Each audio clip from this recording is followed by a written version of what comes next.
गांव रामनगर में दो भाई रहते थे, मोहन और सुरेश। दोनों के पास थोड़ी सी जमीन थी जिससे किसी तरह गुजारा होता था। मोहन बड़ा था, सीधा सादा और मेहनती। सुरेश छोटा था, चतुर लेकिन थोड़ा लालची। उनकी माँ गंगा देवी बूढ़ी हो चुकी थी, लेकिन हमेशा बेटों को समझाती रहती थी, बेटा, इंसान की असली पूंजी उसका भरोसा और उसका चरित्र है। धन तो आता जाता रहता है। मोहन खेत में हल चलाता और सुरेश पढ़ाई में अच्छा था। माँ हमेशा कहती, मोहन, तू मेहनत करता है ये अच्छी बात है, और सुरेश तू विद्या अर्जित कर, दोनों मिलकर इस घर को संभालोगे। बचपन में भाई एक दूसरे के बिना अधूरे थे, लेकिन धीरे धीरे समय बदला। शहर से कुछ लोग गांव में जमीन खरीदने आए। उन्होंने सुरेश को कहा, अगर तुम हमें अपनी जमीन बेच दो तो तुम्हें अच्छा दाम मिलेगा। शहर में जाकर बड़ा व्यापार कर सकते हो। सुरेश के मन में पैसे की चमक समा गई, लेकिन मोहन ने विरोध किया। भाई, यह जमीन हमारे बाप दादाओं की निशानी है, इसे मत बेचो, यही हमारी असली पहचान है। तू हमेशा खेत खलिहान में पड़ा रहा, मैं बड़े सपने देखता हूं, अब मुझे बड़ा आदमी बनना है। माँ ने सुरेश को समझाया, बेटा, धन की चमक बहुत धोखेबाज होती है। बिना मेहनत के कमाया हुआ पैसा टिकता नहीं। भरोसे और मेहनत का रास्ता मत छोड़ना। लेकिन सुरेश ने माँ की एक न सुनी। उसने आधी जमीन बेच दी और शहर चला गया। शहर पहुंचकर सुरेश ने व्यापार शुरू किया। शुरुआत में सब अच्छा चला। नई दुकान, नए दोस्त, आलीशान घर। वह गांव के रिश्तेदारों को चिट्ठी लिखकर अपनी शोहरत का बखान करता। उधर मोहन गांव में ही खेती करता रहा और माँ के साथ रहकर सादा जीवन जीता रहा। धीरे धीरे सुरेश का अहंकार बढ़ गया। अब वह गांव आना छोड़ चुका था।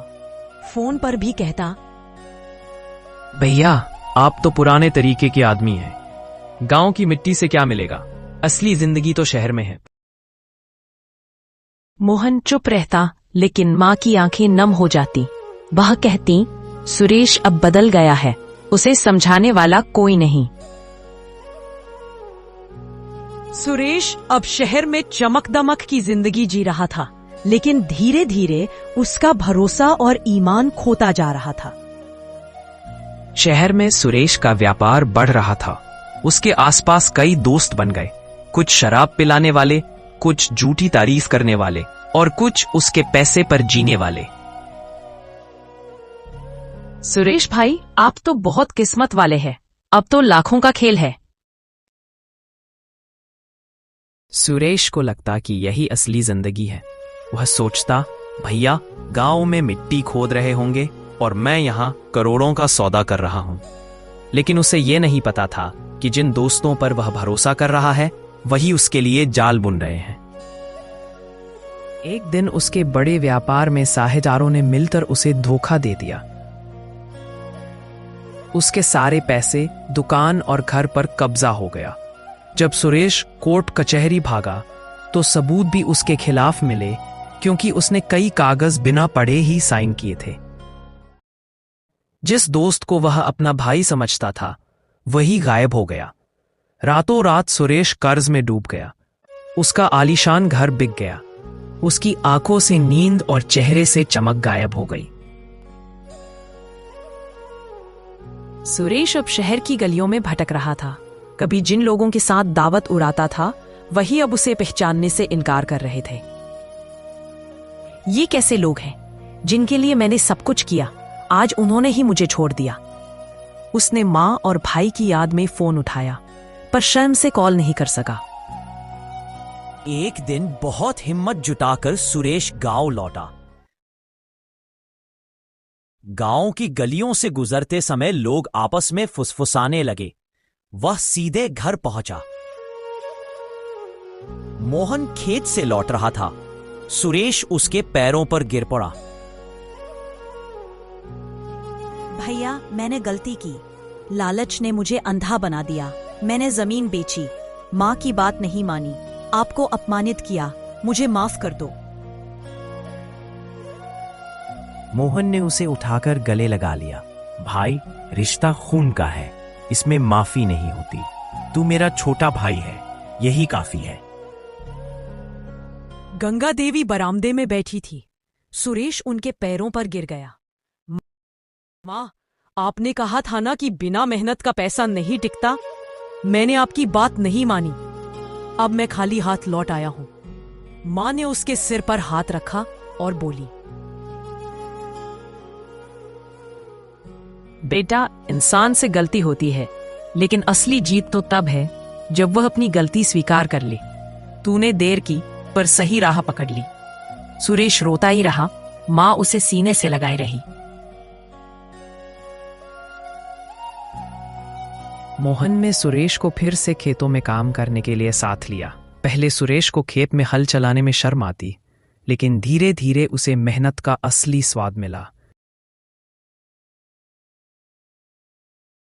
फसल आई तो मोहन ने कहा, देख भाई, ये गेहूं की बोरियां तेरे हिस्से की हैं, पर याद रखना, ये तेरा मेहनत का फल है, ना कि लालच का। सुरेश ने सिर झुकाकर कहा, भैया, अब मुझे समझ आ गया है, असली सुख इसी मिट्टी से है, ना कि झूठे सपनों से। धीरे धीरे सुरेश की मेहनत और ईमानदारी देखकर गांव वाले भी उसे सम्मान देने लगे।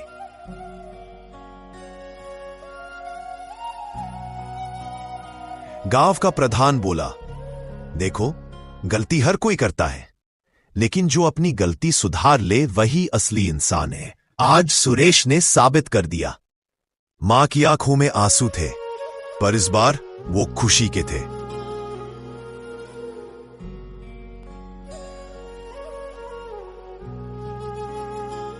एक शाम तीनों, मां, मोहन और सुरेश नीम के पेड़ के नीचे बैठे थे। सुरेश ने मां का हाथ पकड़कर कहा, मां, अब कभी आपको निराश नहीं करूंगा। मैं समझ गया हूं कि असली पूंजी भरोसा, परिवार और मेहनत है। मां ने आसमान की ओर देखकर कहा, भगवान, मेरे बेटों को सदा एकजुट रखना, यही मेरा आशीर्वाद है। पेड़ की ठंडी हवा बह रही थी और उस घर में अब सच्चा सुख लौट आया था। दोस्तों, आपको कहानी कैसी लगी? कमेंट में अपनी राय जरूर दें। ऐसी ही वीडियो रोज देखने के लिए चैनल को सब्सक्राइब करें और शेयर करें। दोस्तों, कहानी अच्छी लगी हो तो लाइक करना ना भूलें।